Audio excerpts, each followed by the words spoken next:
Morning, everybody. Hi, welcome. Wow, thank you guys so much for coming. This is a super important meeting, and we're really glad to see the turnout here. I'm Janine, Davidson, president, as most of you should know, maybe.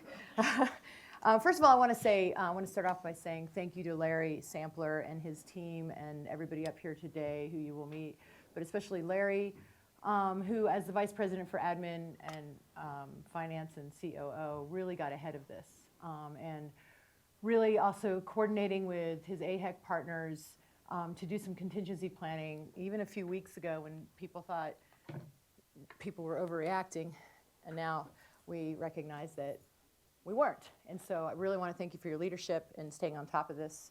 All power to the engines in the admin shop has been going to this, so if other things are slowing down, I'm going to ask everybody to just bear with us because, we're in a bit of an uncharted territory. I want to thank everybody who submitted some questions for today, and I just want to start off by saying we don't have all the answers. It's a bit of a moving target.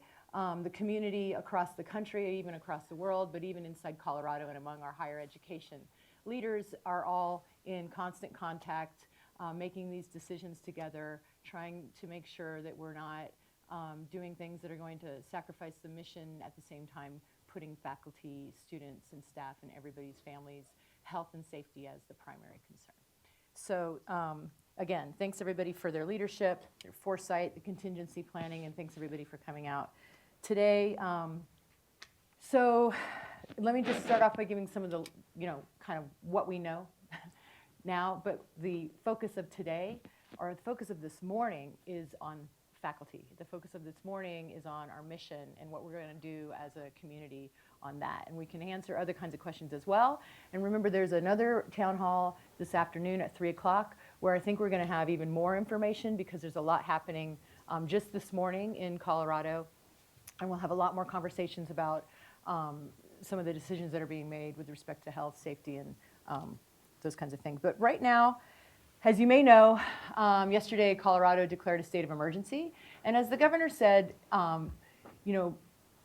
mostly out of respect for the most vulnerable populations, that the risk is still low. So you think, well, why would you declare a state of emergency? Well, number one, for the most vulnerable populations, to make sure we're taking all the right kinds of precautions, but also because politically that unlocks federal funding. So that's a smart thing to do as governor. We haven't had any cases on this Auraria campus that we know of so far. So that's another important sort of milestone in the contingency planning. No institutions of higher ed in Colorado have closed or shut down classes. There's been a couple elementary schools. I think Corey Elementary has closed just for today, and we're not sure if they're going to stay closed. But so things are moving literally every single day. But that's where we are now. In terms of our campus, Monday we made the decision to cancel any university-sponsored international travel, spring breaks that are international, study abroads, all canceled. We weren't making distinctions necessarily with respect to which countries. We don't want to get into some sort of complicated decision matrix. We just want to be safe. So that was the decision we made there. With respect to domestic travel, we asked people to use their judgment. And again, this is a moving target. There's not a lot of that much happening anyway, but what we're noticing across the country is widely attended gatherings are being canceled anyway. And so we ask you to use your own personal judgment in terms of traveling on your own personal time. If you want to travel personally to some of these countries, or if you want to travel personally around the country, take all the precautions that you know need to be taken. You can get all kinds of tips on our websites. But also, if you go to some of these high-risk areas, when you come back, I'll let the experts talk about what you should do in terms of making sure that you're not exposing other people with your personal hygiene practices and things.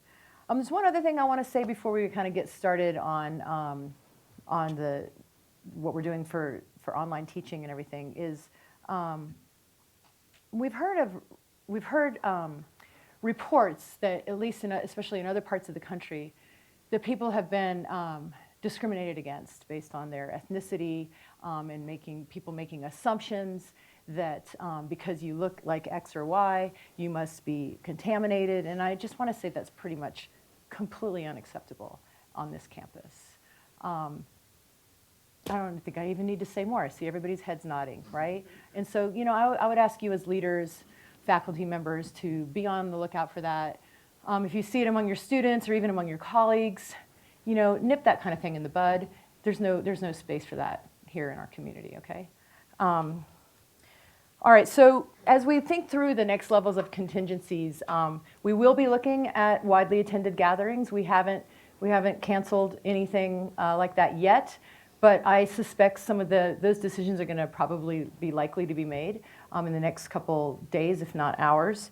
And we haven't decided, obviously, to close the campus. Nobody has decided to do that. So what we want to talk about today is being prepared. We really need to be prepared to teach out this semester in a way that is safe. And we have Matt Griswold and Vicki Golich here. We have Dr. Ruben Zorilla here, and also Larry to answer any other questions. But what I want to do now is turn it over to Vicki and Matt to talk about how they plan to help faculty members get their courses online and help the students. And I just want to say that I empathize because I happen to be teaching a class this year and I haven't taught online ever. So, I'm your lowest common denominator, and so I'm curious to hear how you're going to help me. All right, so over to you, Vicki. Can we get a mic? Oh, yeah. You guys are mic'd. Okay, yeah, here you go. Is it on? It It is will be. on, It's yes. This is really going to be the Matt Griswold show, so I'm going to literally hand it off to him to lead off. I do want people to understand that we are going to require faculty, I use that word, require, to prepare to teach out online. We don't know yet if we're going to have to make that call, but we need you to prepare to teach online. But it's quite likely. Yeah, it's very likely. So, and Matt has been working diligently with his team, with a lot of you, and with the IT team to be able to help your faculty do this work. So I'm going to turn it over to you. Is this one on as well? Yeah, Yep, you I don't can need to hear hold that. it super close, but yeah. Okay. So the place I'd want to start is we know many faculty already teach online. They already teach hybrid courses. They already have experience with some of the technologies that we're going to utilize, but a lot of faculty don't. They haven't taught anything other than face-to-face courses. And what we've done is prepare a lot of resources with that faculty member in mind. Anyone that already has experience online, you're going to be ahead of the game. But the first resource I want to direct every faculty member to is a self-directed training at MSU Denver Ready. So this was built by the CTLD team. It's as the minimal standards that you would want to put into a functioning course. These are not best practices in instructional design or online learning, but these are functional ways to continue face-to-face courses. So that's the first place to start. Every faculty member should go there as early as their schedule allows and start with that. All the other resources I'm going to mention build off of that self-directed training. So that includes how to make Blackboard as streamlined and efficient as possible, how to upload content, how to continue collaboration through email or discussion boards or Teams. And I'll get to our virtual collaboration software in just a second.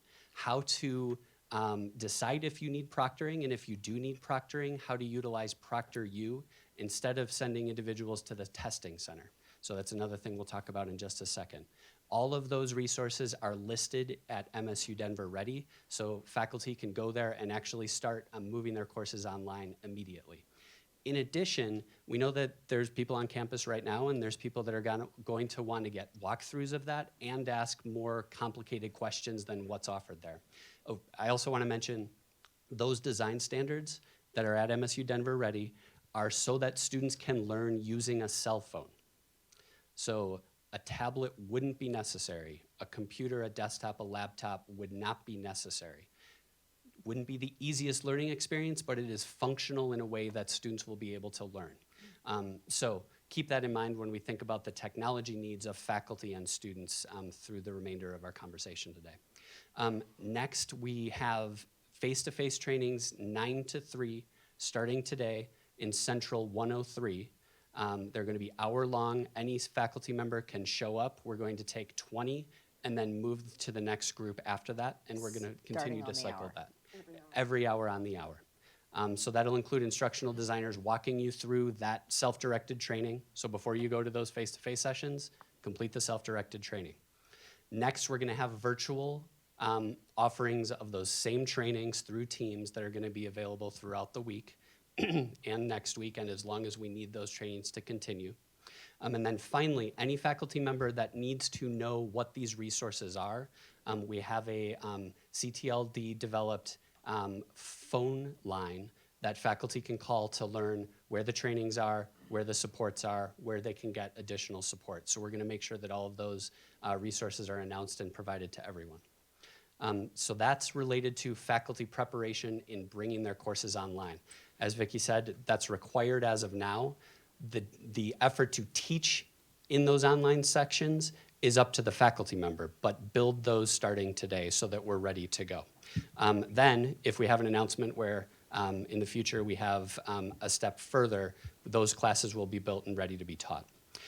So then we have the element of tech support. Faculty are not expected to be technologists or tech support. We know that there's going to be 1 or 2 students that need some assistance in the moment getting into some of the tools, but tech support is going to be provided through ITS, as it always is, and is working very well to do all of the elements of supporting faculty and students. So continue to use the help desk phone number. They have also developed, that will be launched at noon, a new student support website that directs students that are not comfortable with online learning of how to utilize all of the tools that are going to be part of the learning experience. Okay.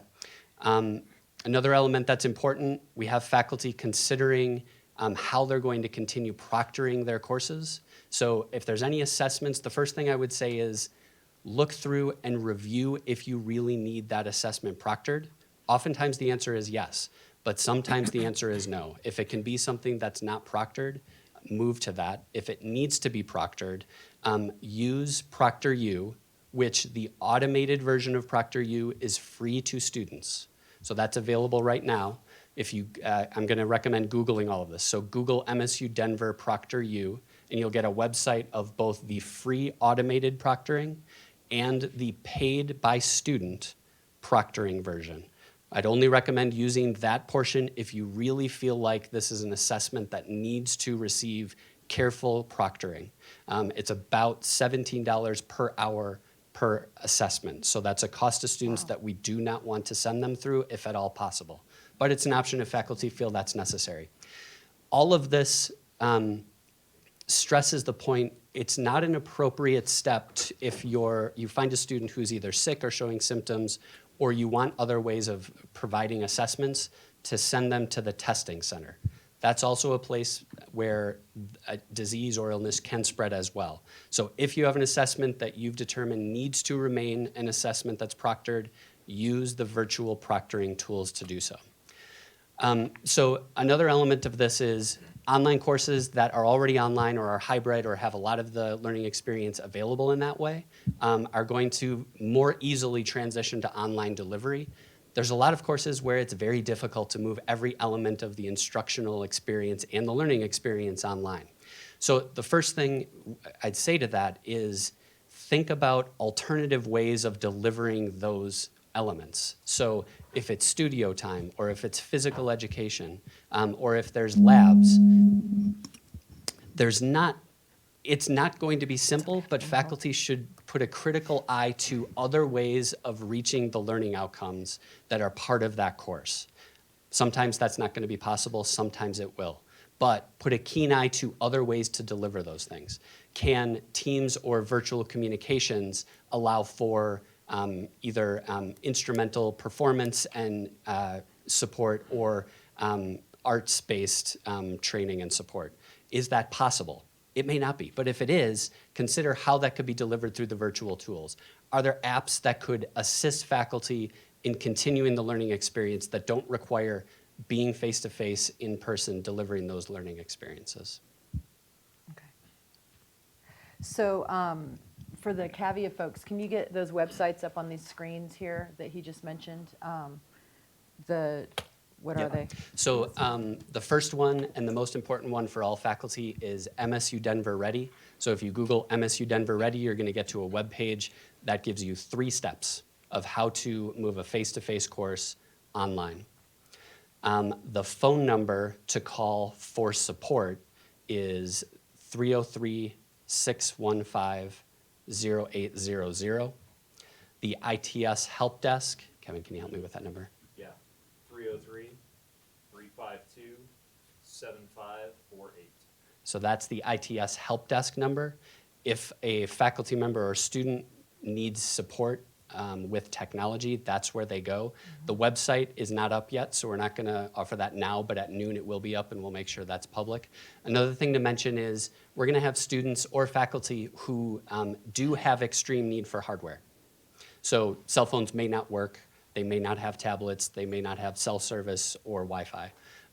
If you Google MSU Denver hardware, you're going to get to a website that faculty or students can request that hardware.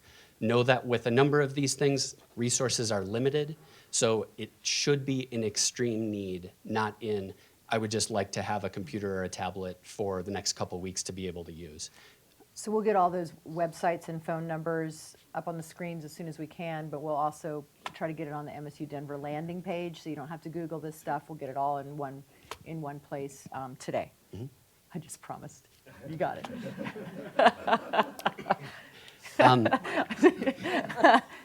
Right. So, Ruben, do you have anything you want to add in terms of, if people feel like they need to get tested or what's going on at the health center? Good morning. Well, at this point in time, we have the capabilities to test. Okay. We found that out, and we will probably start testing. However, because of limited resources from the state, federal government, Sure. and what have you, there are some strict criteria for testing. So to begin with, it starts with having a travel history. And having a fever or respiratory symptoms, and that would prompt us. And that travel history right now just includes those 4 countries, Okay. which is a level 3 based on the CDC. So China, level. Italy, Iran, South Korea. and South Korea. So what he's saying is if you've traveled to those places and Within you're- the past 2 weeks. within the past 2 weeks, and you're not feeling well with fever and some sort Or. of respiratory, That's an or one. right, or.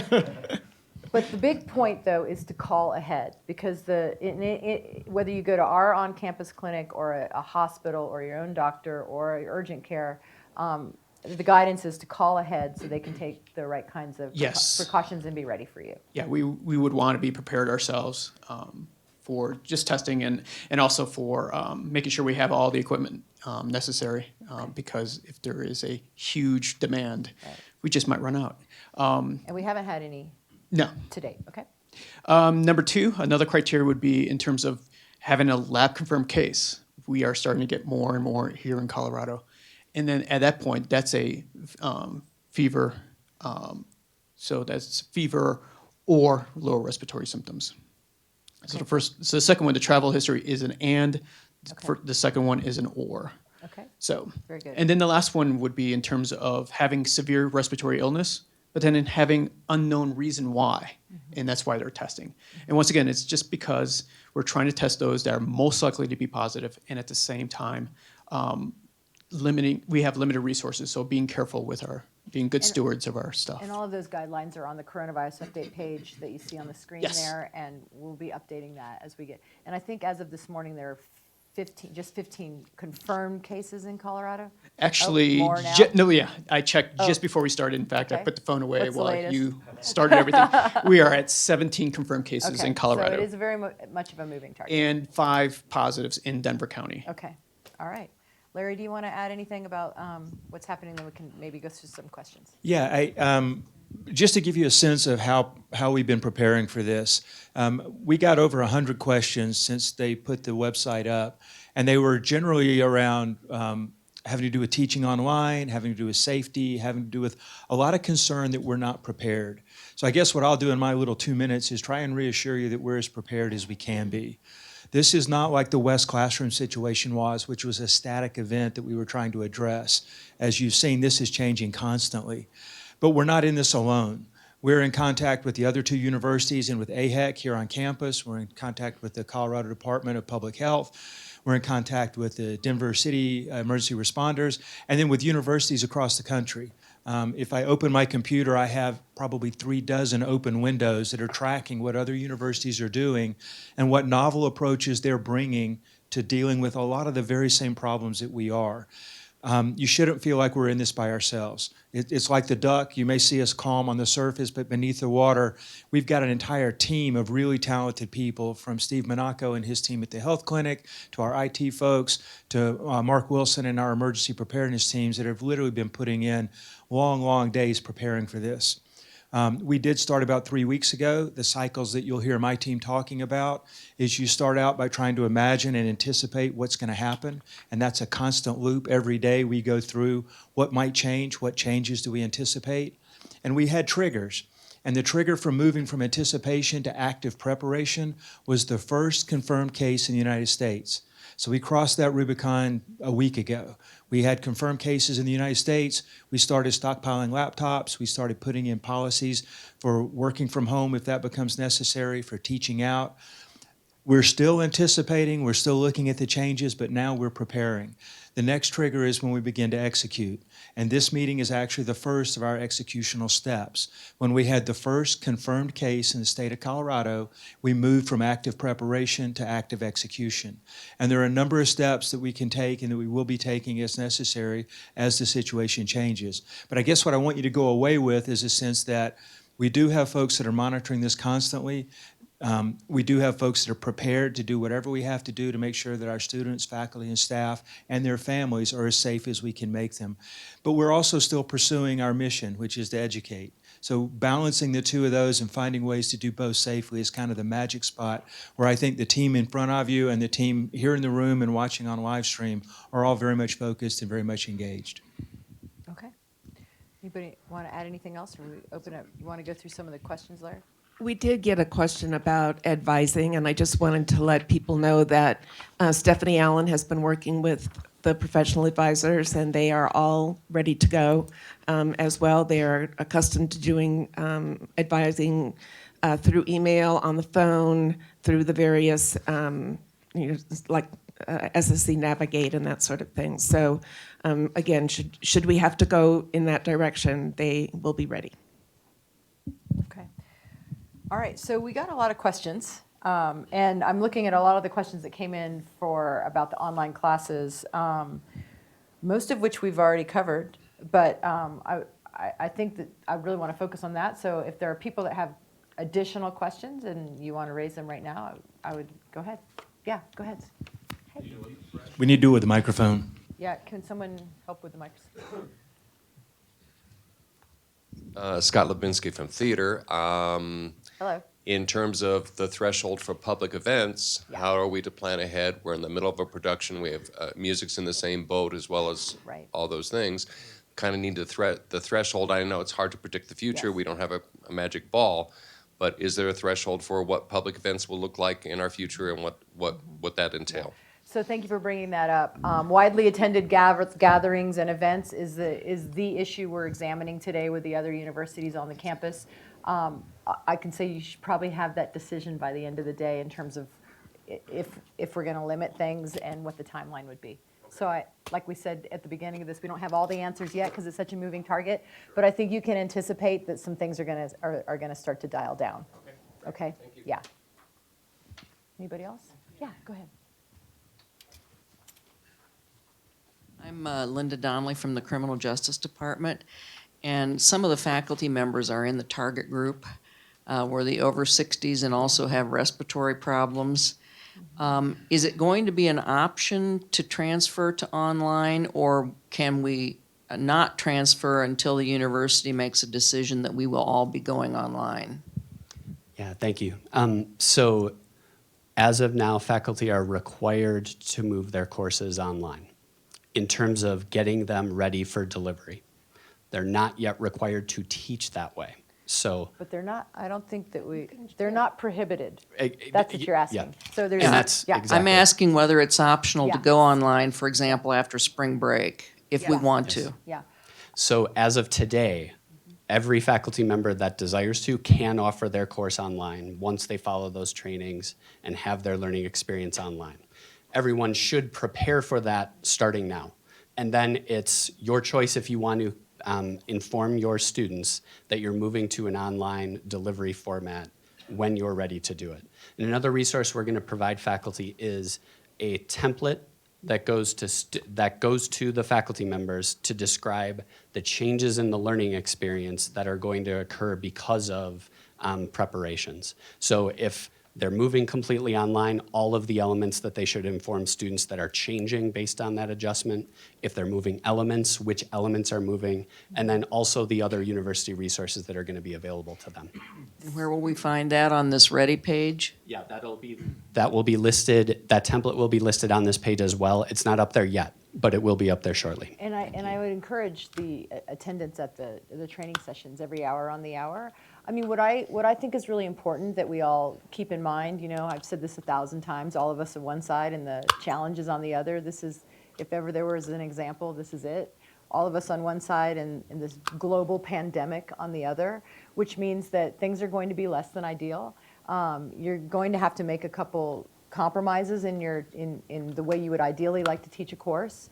What I don't want to have happen is that we are so quick and so rash that we move online, we're not totally ready. So I'm appealing to you as professionals and faculty members to take advantage of all the resources you have and to make those decisions deliberately. So thank you. Yeah. Who's moving? Oh, go ahead. Sorry. Okay. Brady Piper, MSU Denver Student Media. I was going to ask 2 questions, if you don't mind. One of them being, some classes are really, really difficult to teach online, especially the JMP classes and classes requiring cameras or special equipment. Example being class I'm taking, basic video production. You need cameras, you need Adobe equipment, you need Adobe software on your computers. How can students do those classes online, or how can they be taught online? What's your second question? The second question would be, when the decision is made, how can students and the public be made aware, if not at the meeting later today? Okay. You want to take the first question? So yeah, great question. There's going to be courses that total courses that are difficult to move online and elements of courses that are difficult to move online. So every faculty member should really consider if there's ways to deliver that element or that full course in alternative ways to meet those learning outcomes. That's really going to be up to the expertise and background of that faculty member knowing alternative resources to utilize. If those things are not possible, we're going to need to make decisions about those courses if they are canceled or if there's grades provided to students based on accomplishment up to that point. We haven't made that decision as of yet, and that would be following once we know more information. But as of now, our recommendation is faculty really look at every element of those courses and think of alternative ways than using that technology or that equipment or showing up in person or even not on campus, but other experiences off campus, and how that they can still reach those learning outcomes. And then remind me of your second question. I think that's it. Oh. What was the second question? How are we going to let people know? How are we going to let people know? Thank you. I was just writing that down. We will let people know, and I'm anticipating actually some decisions being made today because we can't, some things we have to do in conjunction with AHEC, right? And we're having these conversations later this afternoon. So tune into the town hall at 3 o'clock today. Watch social media, and everything that happens is going to be put on the landing page, msudenver.edu. And, you know, just the landing page. If there's a big decision like that, it's going to be on the landing page. It's going to be on social media. I really am also going to appeal to faculty members to spread the latest messages through your classes. because that's the primary way students learn about things is through their faculty. So I'm appealing to the faculty to stay abreast of what's going on and to actually make an effort in your courses to let students know what's happening. So social media, websites, and if there's a big decision like that, which there is likely to be today, tomorrow, an email blast from me to the entire community. So does that answer your question? Yeah. And I just Dan want and to add Adriana. one element, Dan, if that's okay. So everything we've listed in terms of resources, moving courses online, those are at the institutional level. We want to make sure you have all those resources and they actually help you get that done. But what we know is faculty members daily lean on each other for each other's expertise. If you're if you're in your hallway and you know someone that's very knowledgeable about a specific tool or how to offer something online, walk down the hall and ask, send them an email, give them a call. You have a lot of expertise already in teaching these courses, so utilize each other to get other answers, in addition to the other resources we're mentioning today. Very good. Dan? Two questions. One I was going to ask, and then I just had a colleague text me, seeing that I had the mic, saying, could you ask this other question? Technology is a wonderful thing. Question one is sort of an aftermath question that relates to messaging now that might influence assuaging faculty member fears and buy-in. And that is, has there been any thought at all or any ideas about messaging about what we're going to do with student evaluations going forward? Because clearly it's going to be a mess and an uneven experience for students. And I have no doubt students will give lots of credit and flexibility and all of those kinds of things. Yet nevertheless, right, it's going to be a really uneven experience. Faculty members will be very different. And I've had a couple little conversations where there's some anxiety about how will this be treated. I mean, are we just going to be like amnesty, right? Like we don't look at those evaluations, or are we going to be, you know, case by case? We're really kind of and I know that's way down the road and not at the front of your minds, but is there anything now we could start saying that would help people feel more comfortable? One of my favorite phrases that most of you have heard is that we need to be using good judgment. And good judgment in this case would be, this is a unique situation. If there is an aftermath that we have to think about, we probably should do an amnesty for this semester. It will be the call of a future provost to make. However, that would be my strong recommendation. But let's just be clear, right? I mean, I've said it before, and this is why we had a special session this morning that is focused on the academic enterprise. And that is the responsibility that faculty have to the mission of the university, to their own profession, and to their students. You know, put that first and you're going to be fine, right? Thank you. Second question is related to communicating with students, and it's, are we allowed to use student phone numbers to text them to keep in communication with them? I mean, Is there some legal reason why we wouldn't? We're the lawyers. Common sense would say to me that in the event of a global pandemic, you should be using all means available to contact your students. okay, thanks. And if there's some legal reason why not, I'll deal with that later. Oh, you sure? Okay. From the chair's perspective, some concerns that I've been hearing a lot are related to consistency and how we address some of the personnel challenges or organizational challenges. So one thing that I'd like us to ponder is if we have students coming to chairs, deans, wherever saying, I didn't sign up for an online class, I want a refund. What's our policy so that we're all giving the same info? And similarly, if we have an affiliate who says, I didn't sign up to teach online, I'm quitting tomorrow, what's our response? And I think we need to be consistent in how we address those challenges. So I'm going to take the second one, because I love talking to the faculty. I would as chairs, appeal to their sense of professionalism and what you know, the mission is what it is. And we're in a situation that is unprecedented. And I would be surprised and I would be disappointed to hear that, because I feel like, you know, one of the things that is amazing about MSU Denver is the dedication to the students.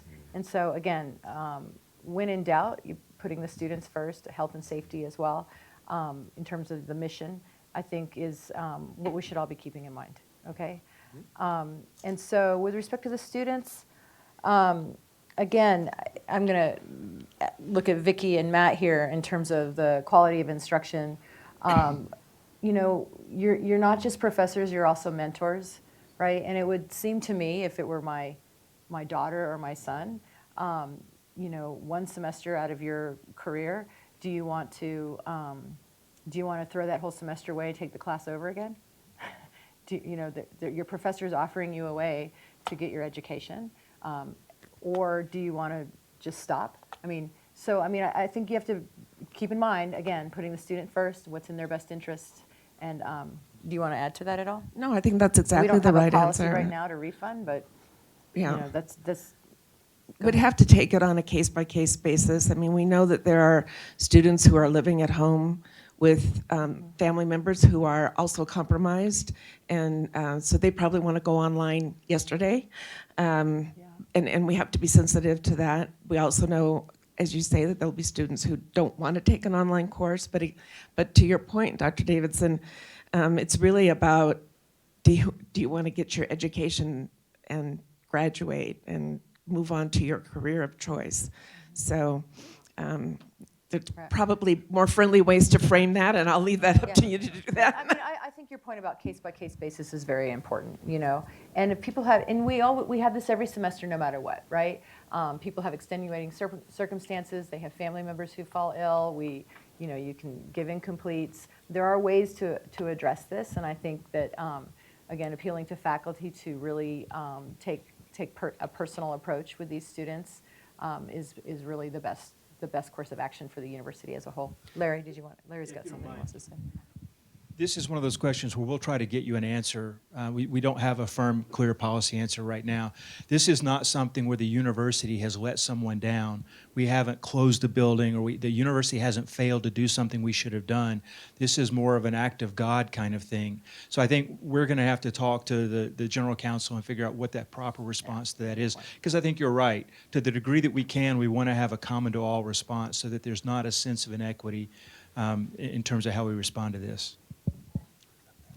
Well said. Hi, I'm from Chicano Studies. So we have a couple of big events. I'm getting texts from different people. We have a Latinx Leadership Summit tomorrow that's 150 people are registered, and some of whom are high school students coming, and we want to know what we should do about that. And also there's a Contesting Constitutions Conference that Gita's sponsoring in a couple weeks. And How many people are in that one? Probably similar, 120 to 200. And then also the question about this Saturday's open house. Yeah, yep. So widely attended gatherings, we're going to make a decision about that by the end of the day, okay? It's only because we need to coordinate with AHEC. I mean, I have my personal, which is, okay. While they're finding another question, there are a couple that came in that I'd like to hit off the sheet from last night. Most of the questions had to do with teaching online. So, and that was not just for this group. Just across the board, probably 80% of the questions were, how are we going to do it and when are we going to start? So that's why this morning session is so important, and I appreciate everyone that's in the room and the people that are live streaming. But there were other questions along the lines of, will hourly employees be negatively impacted if the school closes? How will we handle that? So one of the things that I would ask as an administrator, for those of you who have hourly employees, if you can think of work that they can do for you and your department from home or from their remote location, please do that. I'm not asking that you, go wild in terms of accountability, but there are, in my department at least, we've got a number of research projects that have been shelved for months that are important to the university, but we just haven't had the time to get to them. This is a good time to be a little bit creative and think of ways that you can employ your hourly employees, even if we wind up having to close the facilities here. We don't know how long we'll be closed, so we can't give you an end date of when that would stop. But I would encourage you to try and find ways to accommodate hourly employees.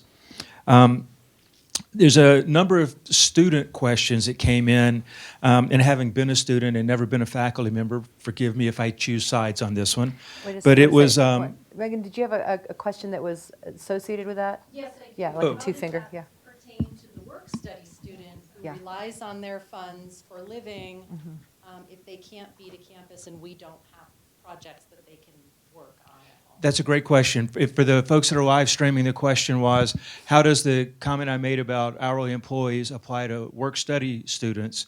who are in the same boat and who rely on those resources just as our hourly employees do. And I don't have an answer for that right now. There isn't, at this point, any kind of centralized answer to how people should treat hourly employees. That's the reason that I'm suggesting that departments try and find ways to find work for the folks that are in their department and presumably have an interest in that department and in the subject matter that they're working on. We will be working in the administrative branch to try and find work if people have students that are being placed in a hardship position. If we can find work, we will. That's all I have right now. We'll do more thinking about the economics and dynamics of that question as we get to different kinds of levels of crisis, if you will. Okay. And if you have ideas, But I mean, we would putting our welcome employees- your ideas about what the right answer is to that, because you guys are the ones who are really working on the ground with these people. And so, somebody in social work might have an idea that would work in theater and vice versa. So please put those on the website. Other questions from the room? Yeah. Nick Cipitelli, student media. I had a question. It's just like we do with the flu shot, that we give students an opportunity to get the shot for free. Are you guys planning on doing anything for students that might not be sure whether they have it or not, but don't want to go to the doctors in order to be able to get tested anyways? He's asking about, I think what you're asking is testing going to be free? Is it? Yes. Yes. So at this point, yes, we are offering no charge for those type of visits. Okay. And so trying to make it best for everybody. And my other question was, you guys were talking about the education side of getting refunds and everything. It's like, do you not just want to do it? But there's a lot of students that I know personally that already are struggling with time management with all the classes that they're taking in person.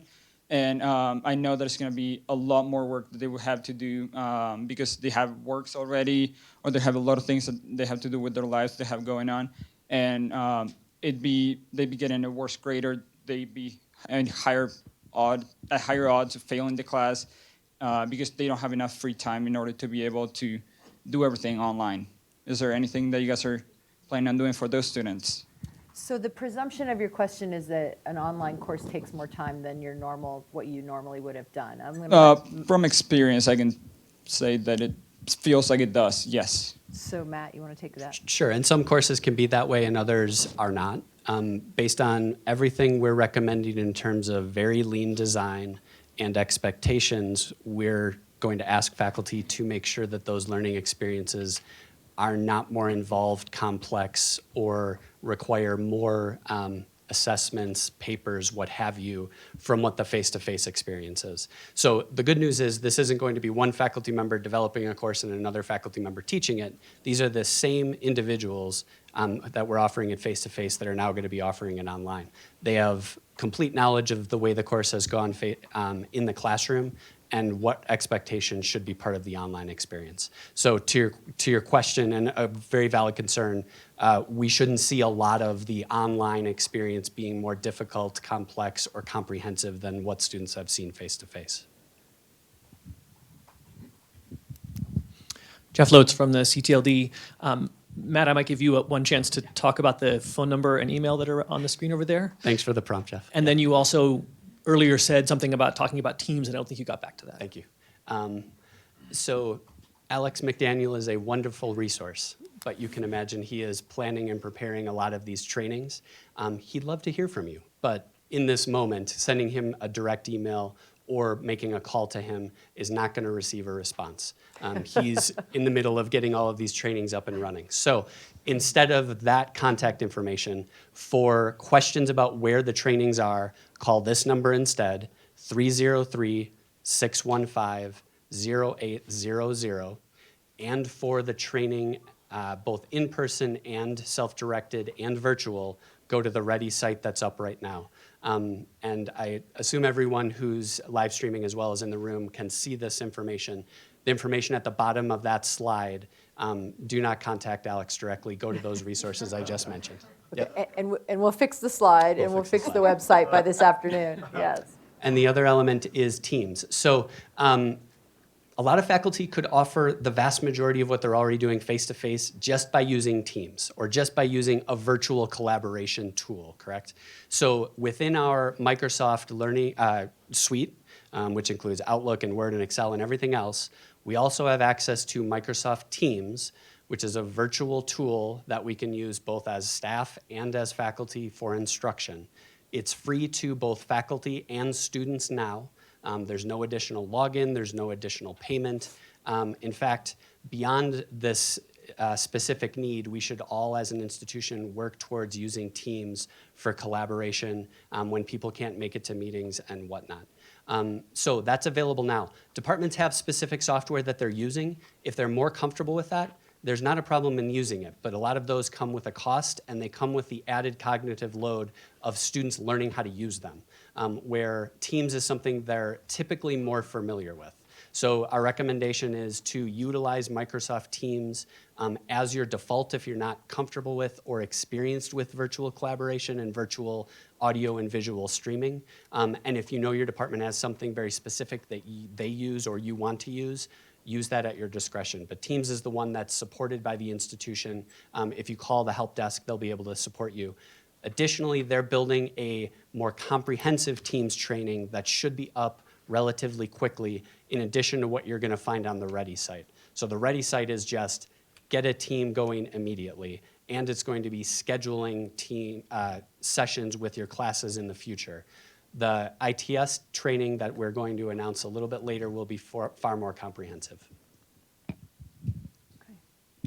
While you're taking another question, one that came through was, excuse me, several questions came through asking about warm water in the bathrooms. And the issue being that you don't have hot water to wash your hands. I'll yield to the doctor's expertise on this, but I think washing your hands in cold water is better than not washing them. But I would like to give you an email address. If any of you find facilities that you think are not contributing to a healthy environment, if you will send an email to just the word facilities@msudenver.edu, our facilities team will either correct it themselves or they'll get in touch with the AHEC team to try and fix it.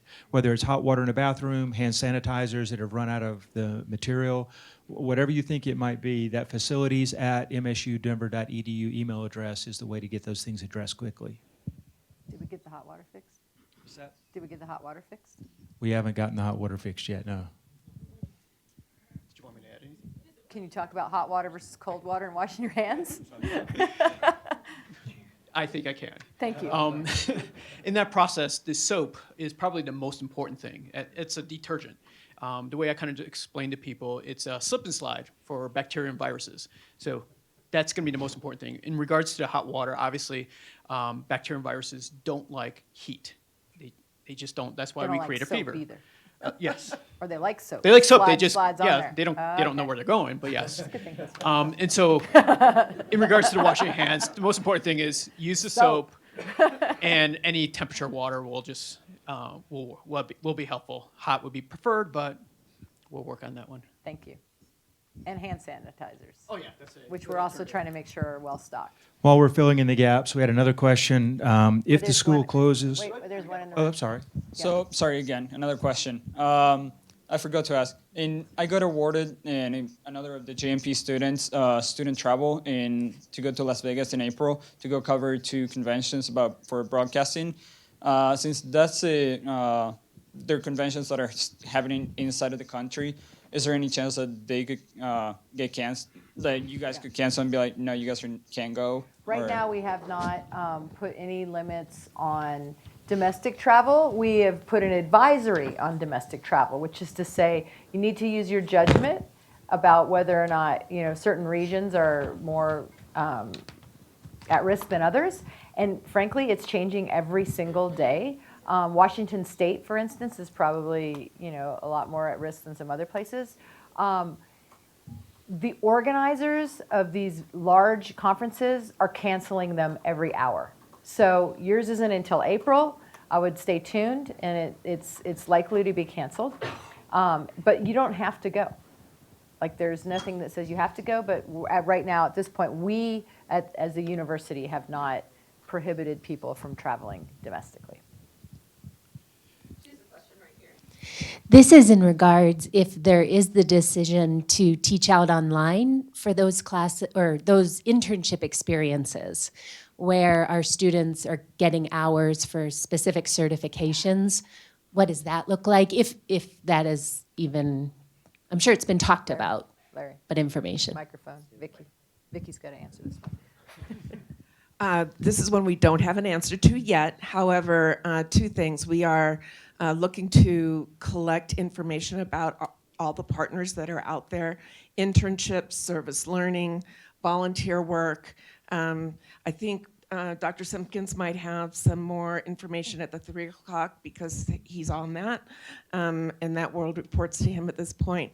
But we do know that that's an issue, that we're also aware that there are accrediting issues, right, in terms of the number of hours that a person has to do in a clinic or something like that. And so on that one, there was a call-in with the Colorado Department of Higher Ed yesterday, and they are looking in, that's something that would be Colorado-wide, right, that we'd have to pay attention. Too, in some cases. It could be national. Didn't So HLC come up with something the other day about online and stuff? yeah, the Higher Learning Commission has given us permission to do the teaching online and that sort of thing. We have that already certified.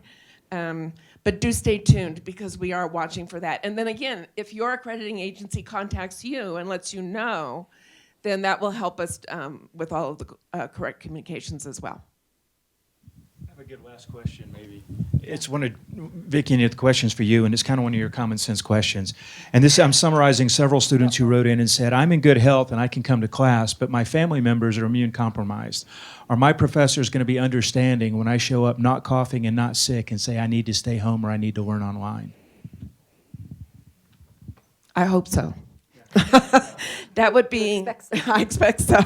Yeah, I mean, we really do need to be reasonable and flexible here. That, as I said earlier, we have gotten several questions about students who are living with compromised family members at home.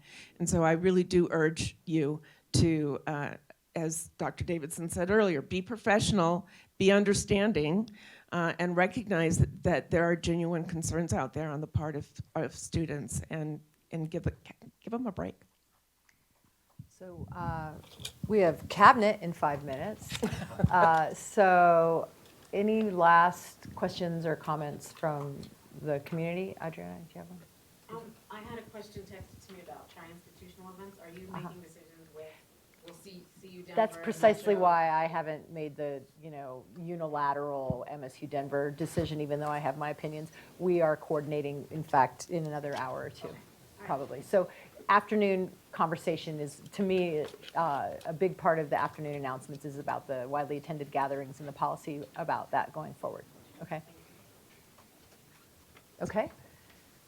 But I would be planning if I were you. Okay. Yes, ma'am. Will we be able to use taping of professors for lectures? Taping of professors for lectures. Sure, absolutely. So if you already have that technology, you can sit in front of your computer and record those lectures. In terms of in-classroom recordings, if you're already teaching in a classroom that has that functionality and you know how to utilize it, please feel free to do that. But we wouldn't move classes to make that possible. So that would be on a faculty member to computer basis, not on a faculty member to a classroom full of students that is then recorded and then put into the Blackboard experience. Yeah. That makes sense. Okay. All right. Okay. Once again, thank you, everybody, all the experts up here, and me.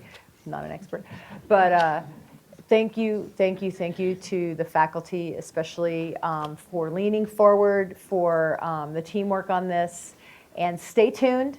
And please, please, please be our eyes and our ears and our mouths as the communications start to go both ways in the next couple hours and days. Okay? So thank you.